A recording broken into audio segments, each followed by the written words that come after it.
Assalamualaikum warahmatullahi wabarakatuh. Alhamdulillahi rabbil alamin. Wal aqibatu lil muttaqina wala udwana illa 'alal zalimin.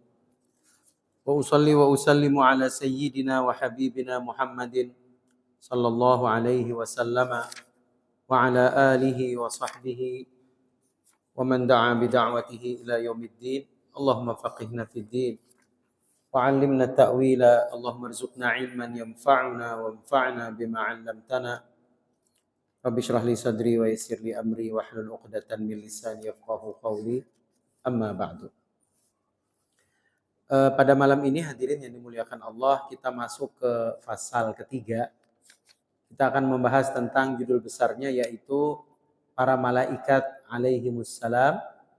Siapakah mereka, bagaimana karakteristik mereka, dan diungkapkan dalam syair di kitab Aqidatul Awam ini oleh Nazim sebagai berikut. Silahkan dilihat kitabnya halaman 79. Di cetakan saya halaman 79. Pasal ketiga mengenai para malaikat. Bismillahirrahmanirrahim. Nazim rahimahullah berkata, wal malakul ladzi bila abin wa la akla la syarba wa la nauma lahum. Artinya, dan malaikat yang tercipta tanpa ayah maupun ibu. Mereka tidak perlu makan, tidak perlu minum, dan tidak juga tidur. Penjelasan. Setiap orang yang mukallaf wajib meyakini bahwa Allah Subhanahu wa taala memiliki para malaikat. Allah berfirman, amanar rasulu bima unzila ilaihi min rabbih wal mu'minun kullun amana billahi wa malaikatihi wa kutubihi wa rusulihi. Rasul telah beriman kepada Al-Quran yang diturunkan kepadanya dari Tuhannya. Demikian pula orang-orang yang beriman. Semuanya beriman kepada Allah, malaikat-malaikatnya, kitab-kitabnya, dan rasul-rasulnya. Kita temukan keimanan pada malaikat ini merupakan bagian dari 6 rukun iman. Kurang 1 aja kafir kita. Sebagaimana rukun Islam ada 5, kurang 1 saja kafir kita. Tidak beriman kepada keberadaan malaikat, tidak beriman kita pada Allah Subhanahu wa taala. Muncul kemudian pertanyaan awal tentang tema malaikat ini. Dan ini mengundang polemik besar di tubuh umat Islam ini. Pertanyaannya begini, mana lebih mulia? Siapakah makhluk yang lebih mulia? Apakah Nabi Muhammad sallallahu alaihi wasallam khairul bariyah, khairul khalq, sebaik-baik makhluk, atau bukan? Bapak perhatikan dan bisa dilacak apa yang saya sampaikan. Saya nggak mengada-ada. Ini konfliknya. Saya ulang sekali lagi. Apakah Nabi Muhammad sallallahu alaihi wasallam itu makhluk terbaik yang diciptakan Allah Subhanahu wa taala? Ahlus sunnah wal jamaah mengatakan iya. Makanya kita menyebutnya khairul bariyah, khairul anami, khairul khalqi. Apa artinya itu? Makhluk yang terbaik. Terbaik daripada, astagfirullah, binatang. Terbaik dari kalangan manusia. Lebih baik daripada malaikat. Nah, ini dia ahlus sunnah wal jamaah. Syekh Utsaimin rahimahullah menyimpang dikit. Makanya saya bilang dari awal, ini bisa dilacak omongan saya, bukan ngada-ngada. Syekh Utsaimin rahimahullah menyimpang dia. Dia bilang bahwa Nabi Muhammad sallallahu alaihi wasallam bukan makhluk terbaik dalam artian mutlak. Dia didetailkan sama dia. Terbaik dari kalangan manusia, ya. Dari kalangan Nabi, ya. Tapi makhluk, enggak. Karena yang terbaik dari kalangan malaikat adalah Jibril alaihi salam. Gitu dia memahaminya. Tapi ini adalah pendapat yang tidak dipegang. Ahlus sunnah wal jamaah mengatakan. Dan sekali lagi saya berani mempertanggungjawabkan karena bacaannya begitu. Bahwa ahlus sunnah wal jamaah secara mayoritas mengatakan bahwa Nabi Muhammad sallallahu alaihi wasallam khairul khalqi, adalah makhluk terbaik Allah Subhanahu wa taala. Dan kita menemukan bahwa dalam peristiwa Isra dan Mi'raj, untuk membuktikan klaim Ahlus Sunnah wal Jamaah ini mana Ustaz? Bahwa dia mutlak lebih mulia bahkan dari para malaikat. Dalam peristiwa Isra dan Mi'raj, langit pertama Jibril masih ikut, ya kan? Langit kedua ikut, langit ketiga ikut. Begitu Sidratil Muntaha, ini bukan makom saya, kata Jibril. Untuk menunjukkan bahwa Nabi lebih mulia dari Jibril alaihissalam. Yang kedua, kalau bicara tentang Nabi saja, belum sampai ke Nabi Muhammad, Adam bahkan. Ketika Allah Subhanahu wa taala menciptakan Adam, apa kata Allah kepada para malaikat? Usjudu li Adam. Sujudlah kalian kepada Adam. Untuk menunjukkan bahwa sujud itu bukan Adam kepada malaikat, tapi malaikat kepada Nabi Allah yang pertama kali ada di alam jagat ini. Apalagi kepada Nabi Muhammad sallallahu alaihi wasallam. Karena itu manhaj Ahlus Sunnah wal Jamaah adalah betul di sini. Nah, sekarang kita mau bicara tentang malaikat itu sendiri secara terpisah, karena di pertemuan yang lalu kita sudah membahas tentang Nabi Muhammad sallallahu alaihi wasallam dan nabi-nabi yang lain. Mungkin ada yang sempat bertanya di pekan yang lalu, Ustadz, diceritakan kan ribuan sebenarnya jumlah malaikat ini. Ada yang catat jumlahnya berapa? Riwayat Abu Dzar Al-Ghifari, jumlah malaikat itu banyak. Memang, cuma karena tidak disebutkan semuanya secara akurat, baik dalam Al-Quran atau Sunnah, Ahlus Sunnah kemudian memutuskan. Nabi-nabi yang Allah sebutkan sebanyak 25 orang di dalam Al-Quran dan hadis Nabi, itulah yang jadi kewajiban saya dan kita semua hafal. Cuma 25 aja. Sudah, itu cukup. Tapi kita tidak mengatakan Nabi itu cuma 25. Enggak, banyak. Cuma unlimited itu loh yang susah kita. Karena itu Ahlus Sunnah memutuskan 25 ini cukuplah sebagai bekal Anda untuk menghafal nabi-nabi Allah. Kenapa 25 aja Ustaz? Karena itulah yang disebutkan dalam Al-Quran dan Sunnah Nabi SAW. Nanti dari 25 Nabi ini difilter lagi kecil-kecil. Yang pejuang, yang paling banyak disebut dalam Al-Quran selain 25, yang bertekad membaja, pantang mundur dalam dakwahnya, itu cuma 5 orang lagi. Namanya Ulul Azmi. Nah gitu dia kita memahami jumlah-jumlah para nabi ini. Ulul Azmi minar Rusul. Dimulai dari Ibrahim, kemudian setelah itu Nuh, kemudian setelah itu Musa, kemudian setelah itu Isa, dan ditutup dengan Sayyiduna Muhammad sallallahu alaihi wasallam. Baik, itu pekan yang lalu ya. Sekarang kita masuk ke para malaikat. Tadi dijelaskan di sini bahwa malaikat Allah Subhanahu wa taala itu tercipta tanpa ada unsur-unsur manusiawinya. Apa di antaranya unsur manusiawi kesamaan dengan manusia? Tanpa ada ayah, ada ibunya. Bisa kah Ustaz? Ya Allah mau idza arada syai'an ay yaqula lahu kun fayakun. Jadi maka jadilah. Ibrahim enggak ada Adam enggak ada ayahnya, enggak ada ibunya. Isa ada ibunya, tak ada ayahnya. Bisa aja seandainya Allah menginginkan ada orang tercipta ada ayahnya tanpa ibunya juga bisa. Nah, apalagi Allah menciptakan malaikat tanpa ada ayah, ada ibunya. Mereka tidak perlu makan maupun minum atau tidur. Apa makanan malaikat? Enggak ada. Tidak bergender laki dan perempuan atau banci. Enggak. Dia bukan laki, bukan perempuan. Tapi ada yang unik dalam surat Al-An'am. Lembar ke-2 apa 3 itu. Sebelah sini, Mushaf Madinah. Bukan sebelah sini, sebelah sininya. Allah bilang begini, walau ja'alnahu malakan la ja'alnahu rajula. Kalau seandainya kami mau, kalau kami mau menjadikan malaikat itu punya kelamin, gender. Kalau kami mau, kami jadikan dia berkelamin laki-laki. Tapi kami nggak mau. Kalau mau, jadilah malaikat itu laki-laki. Ini sebenarnya, kata ahli tafsir, untuk membantah alam pikiran orang kafir bahwa yang namanya malaikat itu mesti perempuan. Coba bapak-bapak nonton film-film Hollywood. Begitu disebut malaikat, an angel. Wah, malaikat. Gambarannya apa? Anak gadis kecil pakai rok putih, sininya ada apa ya, bulat itu. Kemudian ada sayap putihnya di belakang. Perempuan kan? Allah bilang kalau kami mau kami jadikan malaikat itu laki-laki. Tapi kami nggak mau. Dia bukan laki, bukan perempuan. Ada jenis lain malaikat itu. Jadi bukan laki, bukan perempuan. Apalagi banci. Ini ataupun banci. Ini kenapa ada kalimat banci ini? Untuk menyatakan dia bukan laki, bukan perempuan.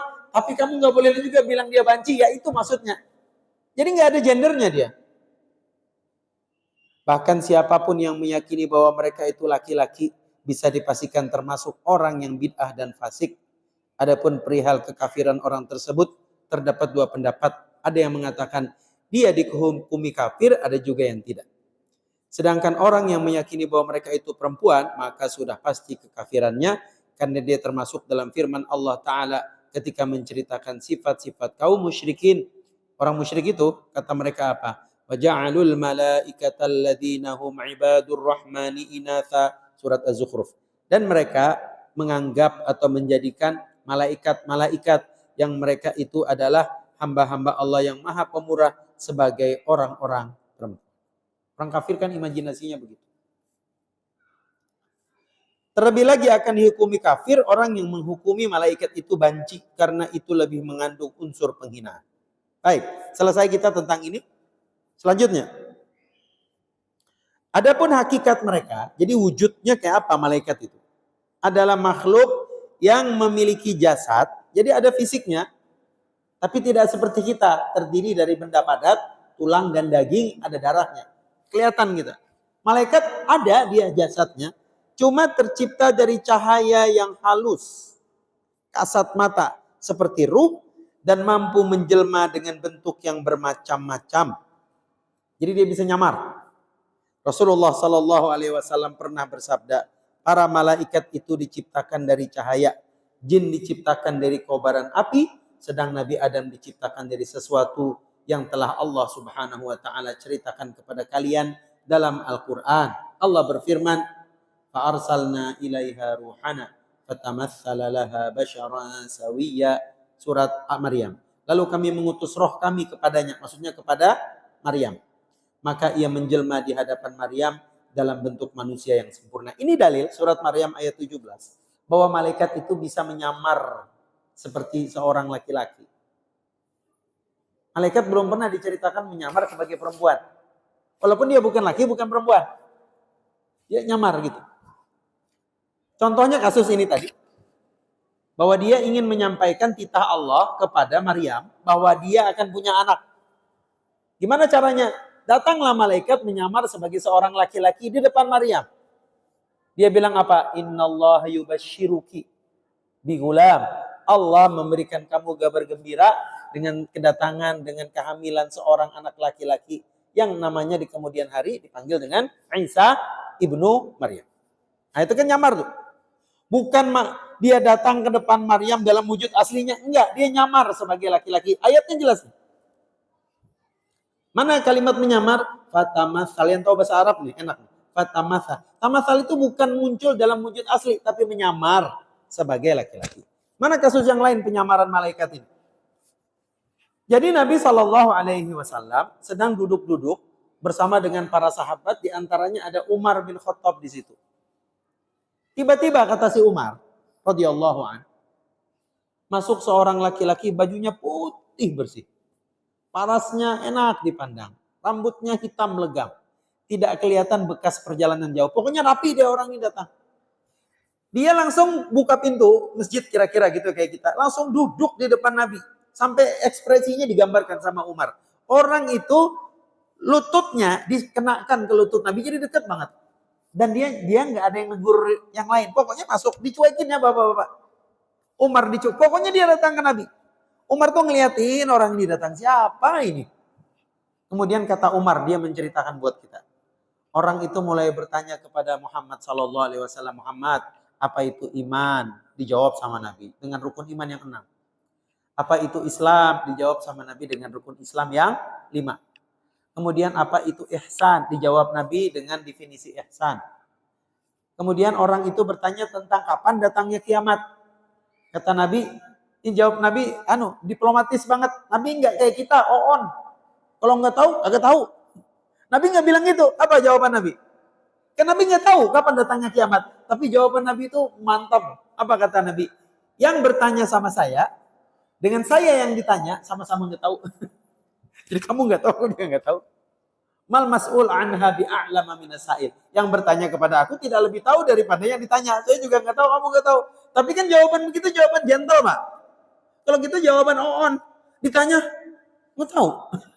Mukanya dungu gitu. Nabi nggak. Oke, karena memang nggak mungkin ada makhluk yang mengetahui kapan datangnya kiamat kecuali Allah Subhanahu wa taala. Umar masih memperhatikan Nabi menjawab, orang ini bertanya dan setiap Nabi menjawab betul kata orang itu mantap. Sip, gitulah kurang lebih. Selesai ada pertanyaan-pertanyaan dialog berikutnya, Umar ini masih terpana. Kemudian orang itu tanpa babi ibu dia pergi aja. Sahabat itu dicuekinnya dan pergi aja begitu. Begitu agak jauh, Nabi baru menoleh kepada Umar dan para sahabatnya. Kau kejar itu. Kejar yang tadi, kejar. Gitu. Wah lama, Nabi yang suruh semuanya ngelurung cari. Nggak ada, orangnya disappeared, hilang. Hilang gitu aja. Falabithtu maliyah, kata Umar, aku sampai ngelamun gitu. Bisa hilang cepat orang. Kemudian balik semua ke depan Nabi, kata Nabi, atadri man sa'il? Kalian tahu siapa tadi yang bertanya? Kata Umar dan para sahabat, Allahu wa rasuluhu a'lam. Allah dan Rasulnya lebih tahu. Kata Nabi apa? Fa innahu Jibril. Tadi itu Jibril. Atakum, dia datang yu'allimukum dinakum. Dia ngajarkan kalian tentang urusan agama kalian. Lihat tak? Begitu bentuk Jibril. Rambut hitam legam, baju putih, nampak tidak ada perjalanan. Bukan, dia nyamar menjadi salah seorang yang dianggap manusia di kalangan masyarakat Madinah. Coba bapak-bapak berhalusinasi sedikit.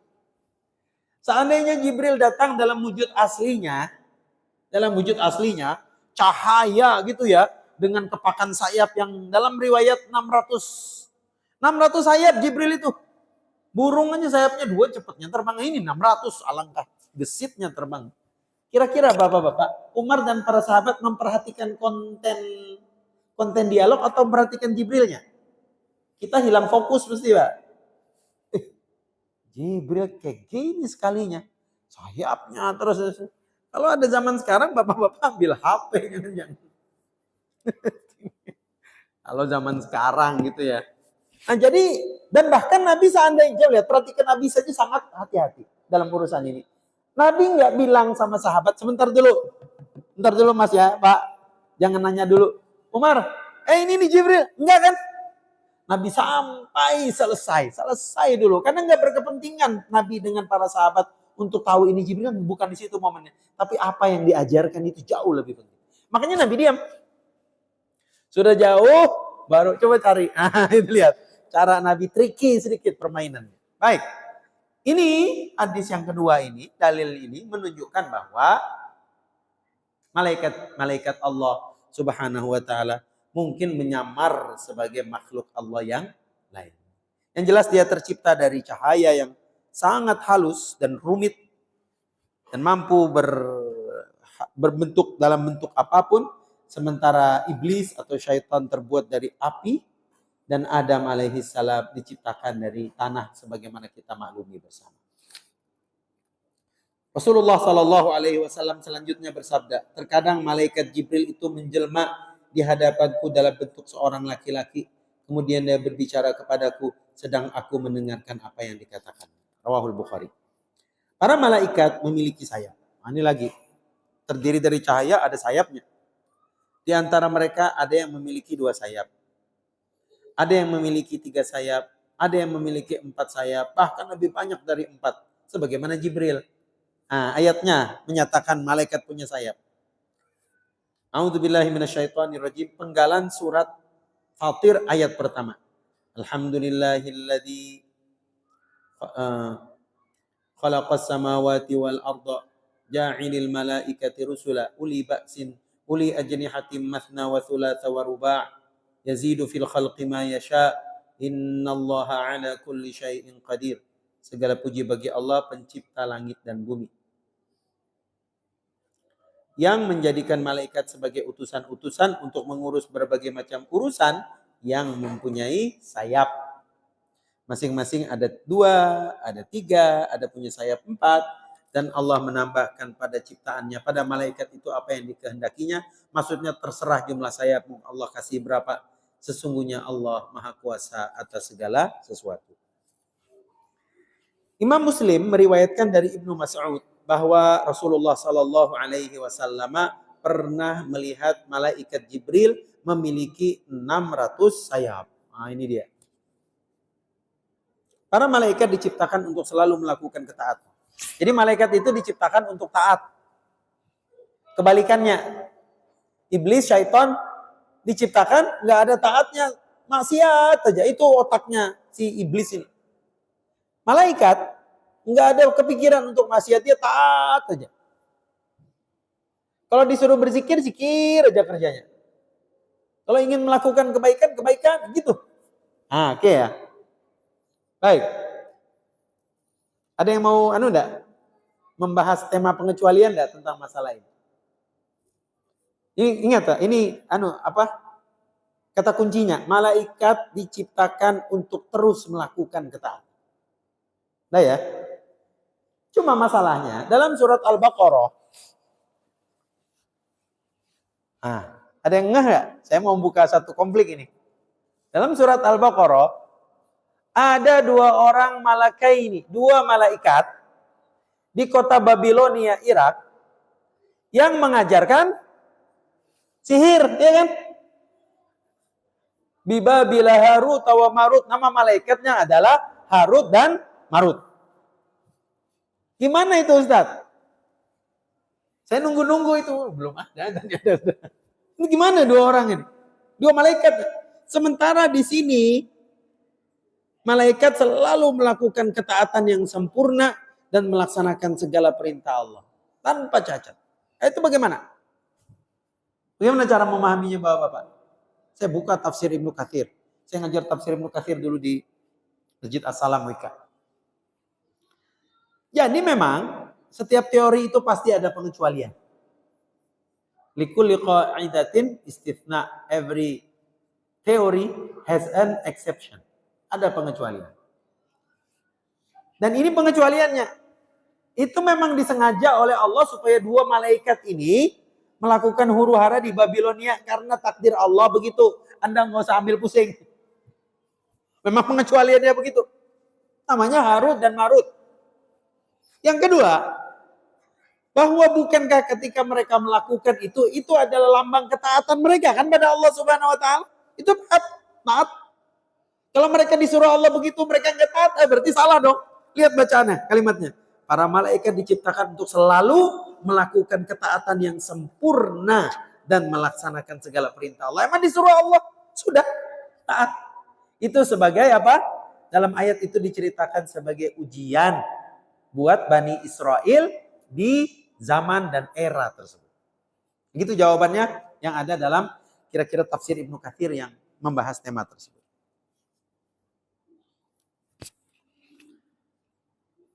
Ketika peristiwa Isra dan Mi'raj, Rasulullah Sallallahu Alaihi Wasallam di langit ke-7 bertemu dengan siapa itu? Nabiullah Ibrahim alaihissalam. Nabi Ibrahim itu lagi sandaran di sebuah rumah yang besar, namanya Baitul Ma'mur. Dalam riwayat Anas disebutkan, masuk ke Baitul Ma'mur itu setiap hari, setiap waktu 70.000 malaikat untuk melakukan ketaatan di rumah tersebut. Setiap yang masuk tidak akan pernah keluar lagi. 70.000 masuk lagi dari luar. Banyak jumlah malaikat itu. Dan mereka ngapain di sana? Kalau bukan taat pada Allah Subhanahu wa taala.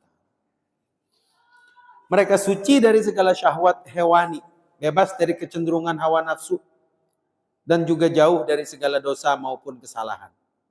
Allah Ta'ala berfirman, yakhafuna rabbahum min fawqihim wa yaf'aluna ma yu'marun Mereka takut kepada Tuhan mereka di atas mereka dan melaksanakan apa yang diperintahkan kepada mereka. Kemudian ayat yang lain Allah berfirman tentang ini, la ya'sunallaha ma amarahum wa yaf'aluna ma yu'marun. Mereka tidak mendurhakai Allah terhadap apa yang diperintahkannya kepada mereka dan selalu mengerjakan apa yang diperintahkan. Di antara malaikat, ini tugas-tugasnya. Di antara malaikat, nggak semua. Yang diceritakan saja kita bahas. Ada kerjanya mencatat amal. Amalan manusia, dia yang catat. Kapan dilaporkan kepada Allah oleh malaikat? Ada yang tahu? Setiap hari? Oke. Ada lagi riwayat dalam Riyadhus Shalihin yang harian. Senin dan Kamis. Kata Nabi SAW ketika ditanya, kenapa engkau berpuasa di hari Senin? Kata Nabi, karena itulah hari kelahiranku. Begitu ditanya, kenapa juga dilanjutkan dengan hari Kamis? Karena karena malaikat melaporkan catatan amalan kita setiap hari Senin dan hari Kamis. Aku, kata Nabi, ingin saat malaikat melaporkan catatan amalanku dalam aku keadaannya berpuasa. Itu keren Nabi itu. Dia nggak mau ditemui oleh malaikat Allah dalam keadaan tidak taat. Ingin taat terus. Dari situlah kemudian muncul ketaatan dalam bentuk puasa setiap hari Senin dan hari Kamis. Kitab ini ceritakan hadisnya dalam Riyadhus Shalihin.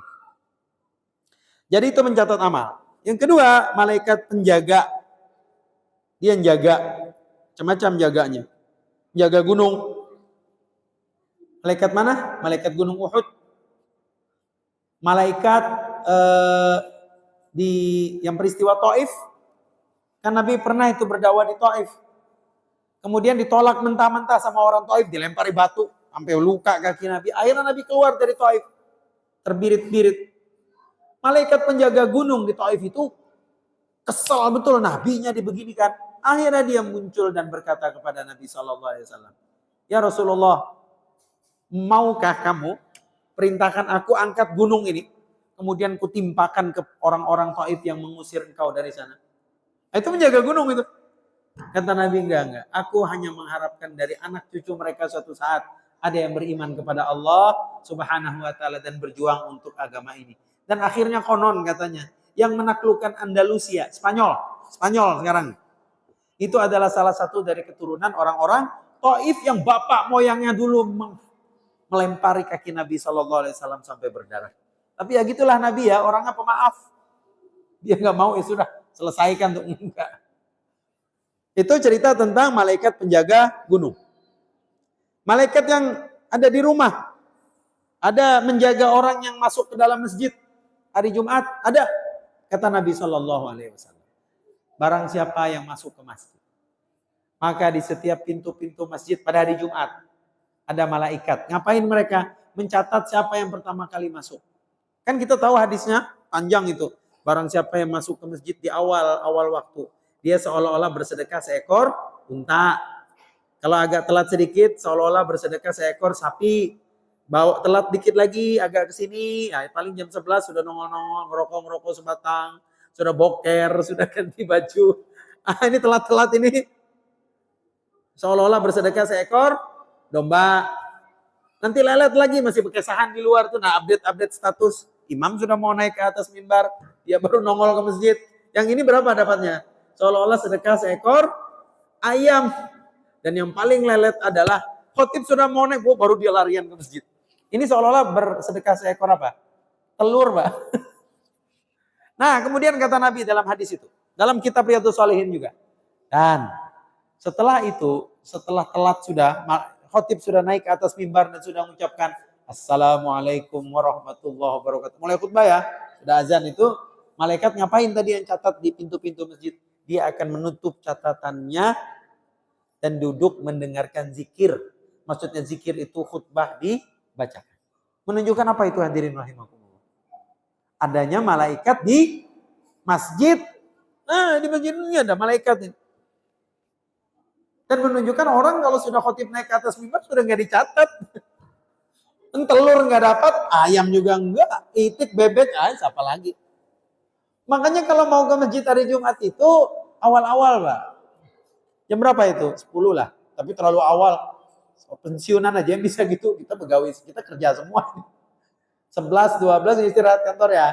11, 12 gitu. Jangan khotib mau khutbah kedua atau mau komat, Allah Akbar, baru dia masuk. Dari tadi ngapain itu? Nah itu dia. Itu cerita tentang malaikat yang ada di masjid.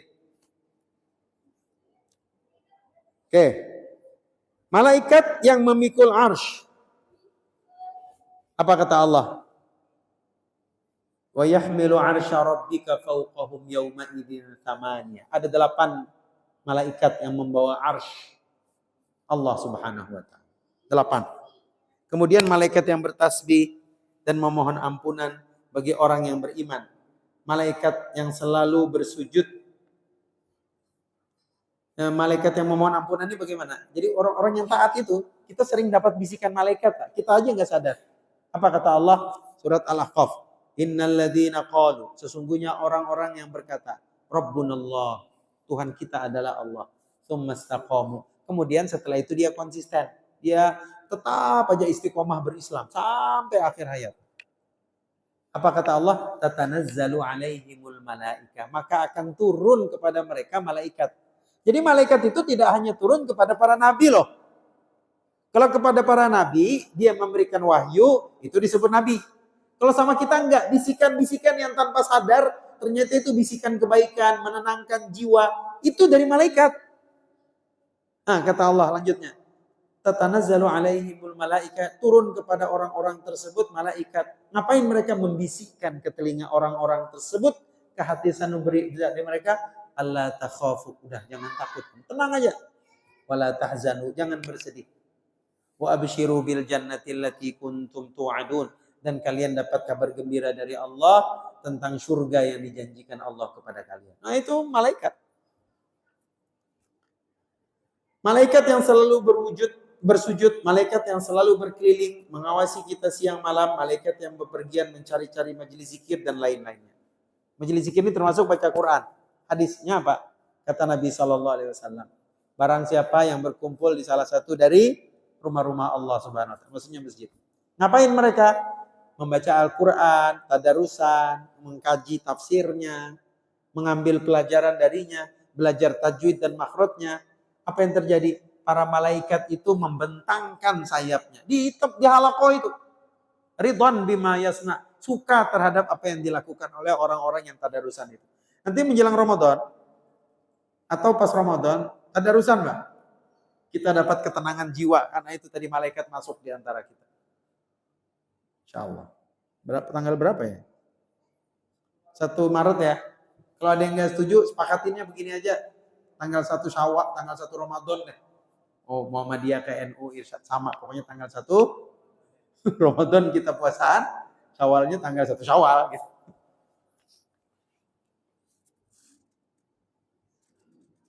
Allah berfirman, "Wa ma minna illa lahu maqamun ma'lum." Tiada satu orang pun di antara kami malaikat melainkan mempunyai kedudukan yang tertentu.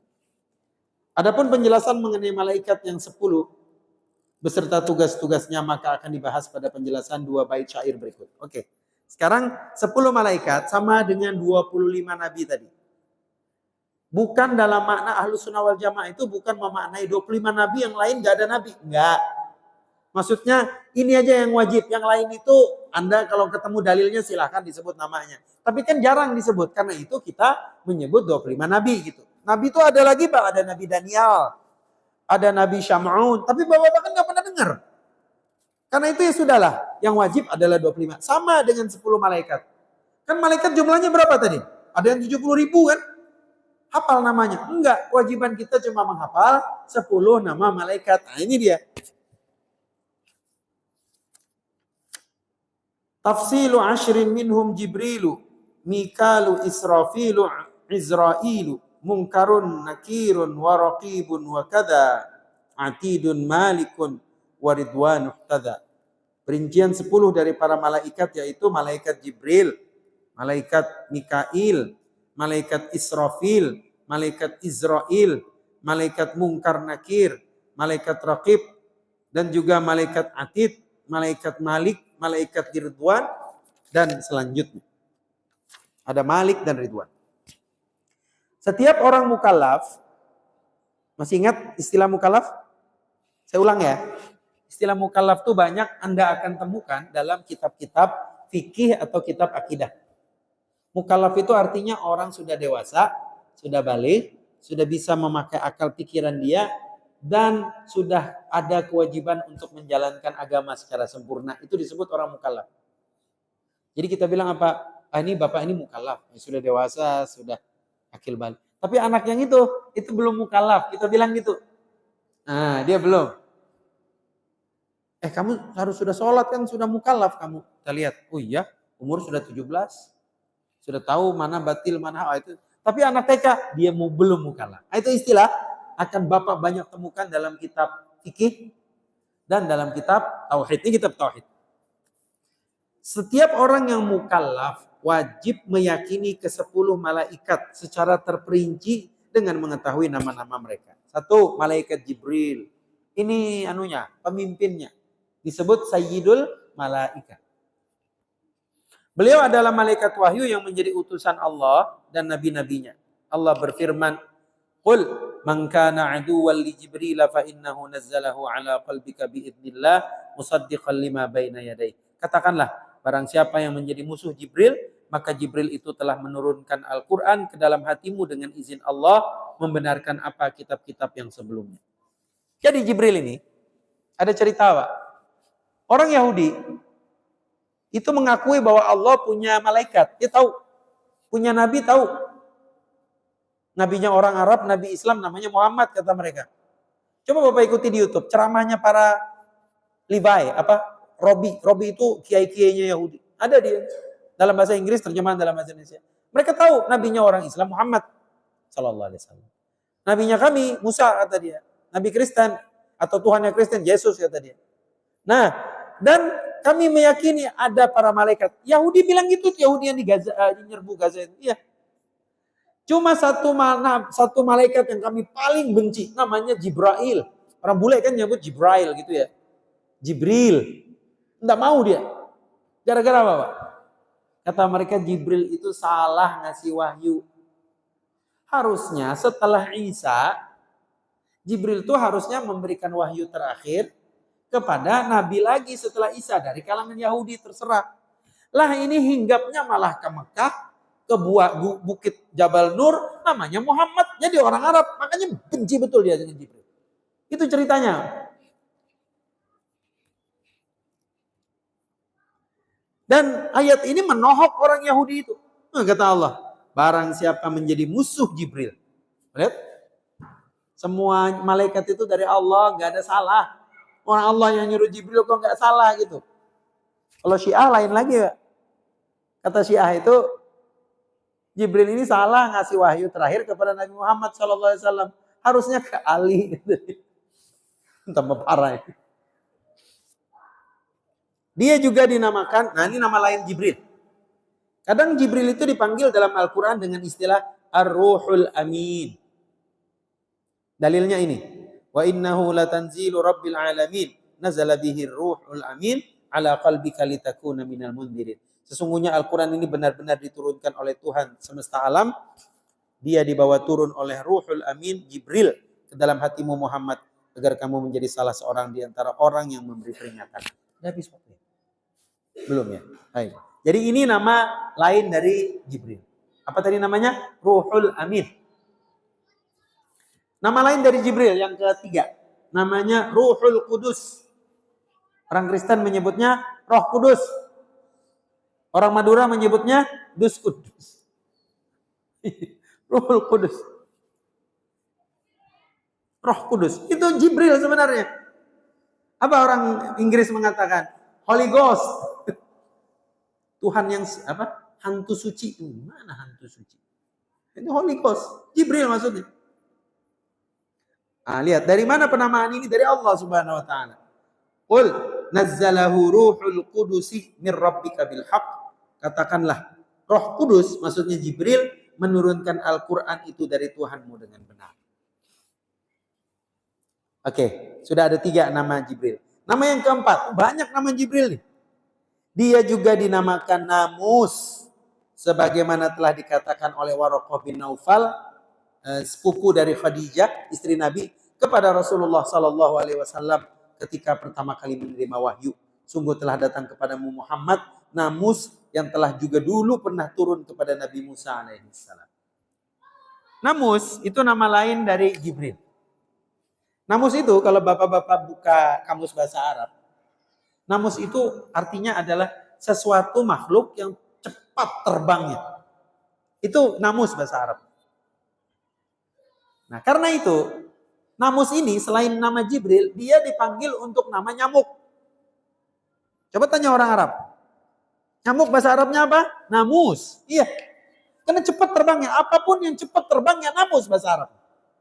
Termasuk Jibril. Cepat terbang. Dan ini sebabnya salah satu produk Baygon kalau nggak salah kan Domestos Nomos. Nomos, namus. Dari mana ya dia tahu itu ya?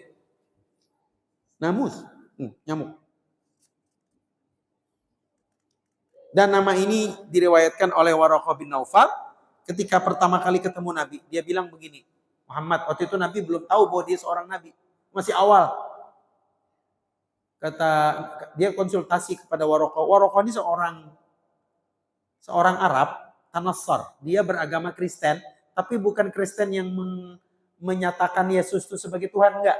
Dia Kristen yang masih murni mengatakan Allah itu sebagai Tuhan. Cuma dia hidup di era Nabi masih awal sekali jadi Nabi. Dia nggak tahu kalau ini bakal jadi Nabi akhir zaman. Jadi syariat Islamnya belum ada waktu itu. Karena itu para ulama Islam mengatakan ketika mereka ditanya, Waraqah bin Naufal ini kira-kira masuk surga atau neraka?